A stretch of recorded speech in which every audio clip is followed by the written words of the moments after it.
A man wakes up on the morning of his 30th birthday. Two strange men in dark suits are in his bedroom. They are eating his breakfast. They tell him, with great politeness, that he is under arrest. He asks what the charge is. They will not say. They tell him he can continue to go to work, to live in his apartment, to have his ordinary life. He is simply, from this morning, in proceedings before a court. The court will, in time, contact him. He is not to leave the city. He has otherwise no further obligations. He spends the rest of the year trying to find out what he has been accused of. He goes to the court, which turns out to be located in the attic of a tenement building in the working-class outskirts of the city. The court convenes irregularly. The judges, when they appear, do not seem to be judges in any conventional sense. The defense attorney his uncle finds for him spends weeks composing legal briefs that the court never reads. Other men, the protagonist discovers, have been in proceedings for years. Some, for decades. Nobody knows what the charges are. Nobody can find out.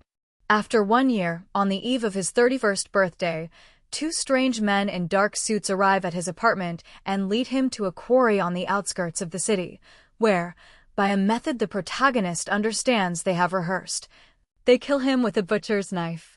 He dies, says the narrator, like a dog. The book ends there. This is the trial. Franz Kafka began writing it in August 1914, in Prague, 3 weeks after the outbreak of the First World War. He never finished it. He never published it. He left it in a desk drawer, with a written instruction to his closest friend Max Brod that the manuscript should be destroyed at his death. Brod ignored the instruction. He edited the unfinished chapters into a publishable order and brought the book out in 1925, a year after Kafka's death from tuberculosis at the age of 40. It is now considered, by every measure of literary canon formation, one of the 4 or 5 most important novels written in German in the 20th century. Almost everything most readers think they know about the book is wrong. The first thing that is wrong is the title. Kafka called the novel der Prozess, which in German means both the trial and the process. It is the process word that Kafka used. The trial is not, in fact, a courtroom drama. There is no courtroom in any conventional sense. There is no trial. The protagonist, Joseph K., is never charged with anything. He is never tried for anything. There is no verdict. There is no sentence. There is only a process.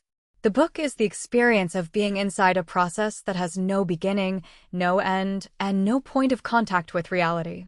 The English title, The Trial, has misled English readers for almost 100 years into expecting a story that the German book never tells. The second thing is the assumption that the book is about totalitarianism. The Trial is now most often taught as a prophetic novel about the police state, about Soviet show trials, about Nazi Germany, about Stalinist Czechoslovakia. This reading is anachronistic. Kafka wrote the book in 1914 and 1915, before any of those regimes existed. The court in the trial is not the secret police. It is something stranger. It is bureaucratic. It is petty. It is run by minor officials in shabby attic rooms. Its representatives are venal. They take small bribes. They have affairs with the wives of accused men. They are, throughout the novel, slightly comic. The trial is not the Lubyanka. It is the Habsburg post office. But here's what that argument actually ignores. The trial is not, in fact, a novel about politics. It is a novel about being a son of a particular kind of father. Kafka grew up in Prague, the son of a self-made Czech-Jewish businessman named Hermann Kafka. Hermann was a large man, physically imposing, with a loud voice, with a temper, with the absolute conviction that he had earned everything he had through hard work and his son had earned nothing. He had pulled himself up from rural Czech-Jewish village poverty to the ownership of a small fancy goods shop in central Prague. He believed, with the particular intensity of an immigrant patriarch, that his children owed him an unpayable debt. He treated his son Franz small, thin, sensitive, intellectual, unable to compete with his father at anything physical, with a kind of bewildered contempt.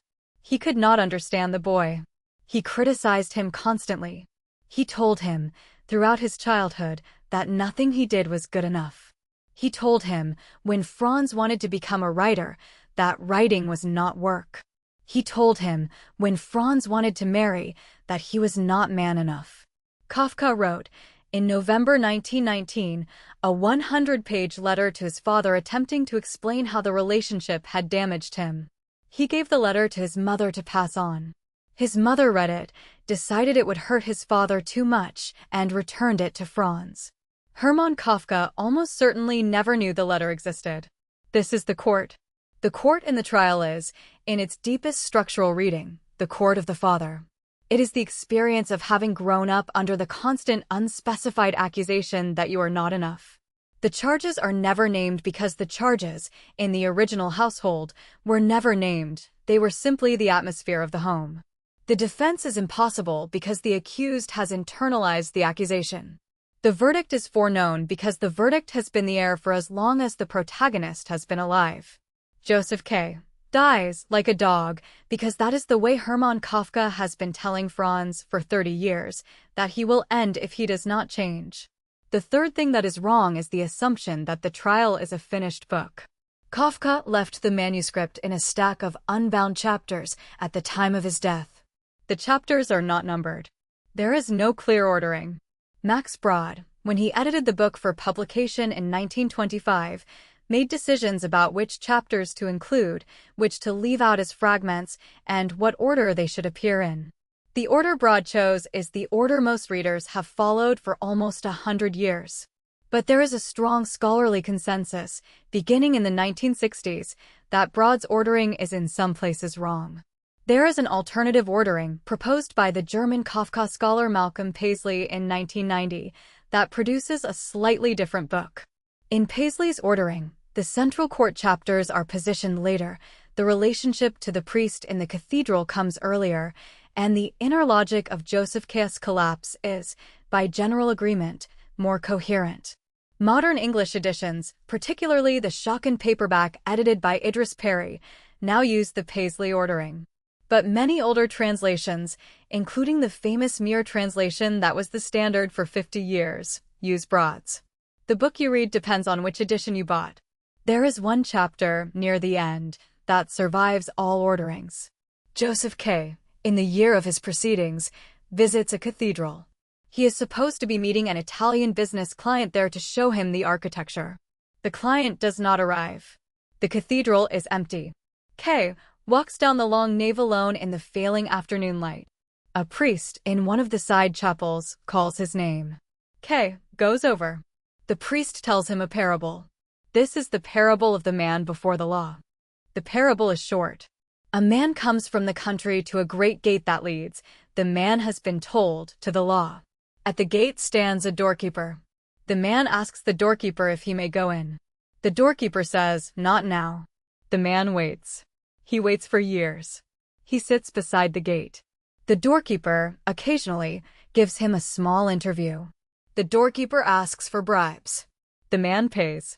The doorkeeper says, "The bribes change nothing, but the man pays anyway." The man grows old beside the gate. He is dying.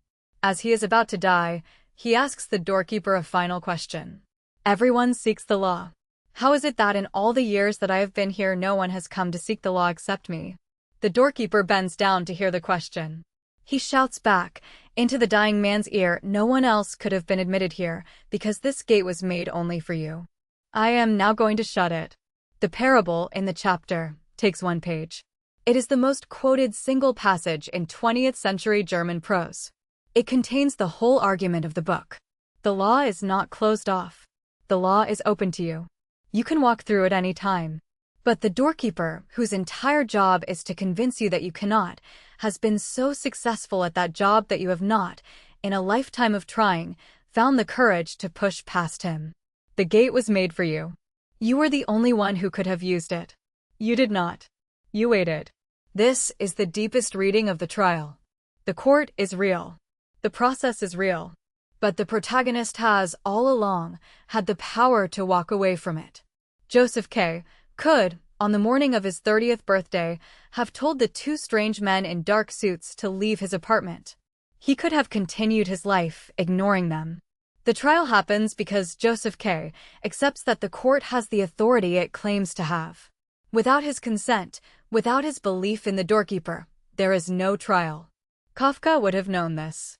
He would also have known that he himself had not, in his own life, been able to walk past his own doorkeeper. He spent his entire adult life unable to leave his father's apartment, unable to marry his fiancée, unable to publish the work he had completed. He was, in a sense, Joseph K., with 30 additional years of waiting beside the gate.